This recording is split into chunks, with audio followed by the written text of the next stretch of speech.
মা, দেখো না, 5 টাকার কয়েনটা আমি খেয়ে নিলাম। মিতা ফোনে ব্যস্ত থাকায় ছেলে কোথায় ধ্যান দিল না। বনি আবার বলল, ও মা, দেখো না, আমার গলাটা কেমন ব্যথা করছে। এবার মিতার টনক নড়ল। ফোন রেখে বলল, কি বলছিস বাবা? সত্যি করে বল তো, কয়েনটা কোথায় রাখলি? তোকে বললাম না কয়েন নিয়ে খেলতে নেই। দাও, আমাকে কয়েনটা দাও, লক্ষ্মীর ভাঁড়ে রেখে দিই। বনি এবার কাঁদতে কাঁদতে বলল, সত্যি বলছি মা, কয়েনটা আমি খেয়ে ফেলেছি, তাই তো গলাটা আমার খুব ব্যথা করছে।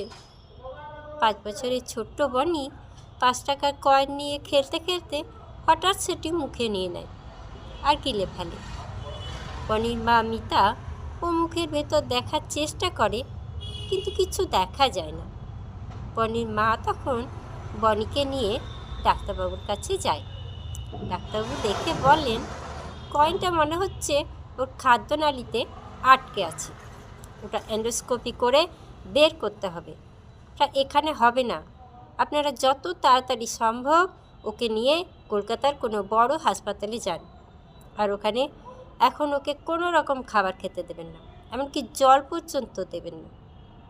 তখনই বনির মা বাবা বনিকে নিয়ে কলকাতার পথে রওনা দেয়।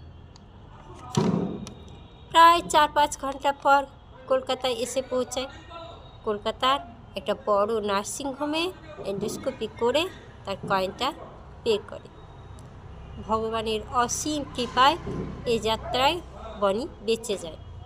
ডাক্তারবাবু বলেন যে 5 টাকার কয়েনটি সাইজে ছোট ছিল বলে সহজেই গিলে ফেলতে পেরেছে। এটা যদি কোনো বড় সাইজের কয়েন হতো তাহলে ওর শ্বাসরোধ হয়ে যেতে পারত। এভাবে বাচ্চাদের হাতে কখনো পয়সা দেবেন না।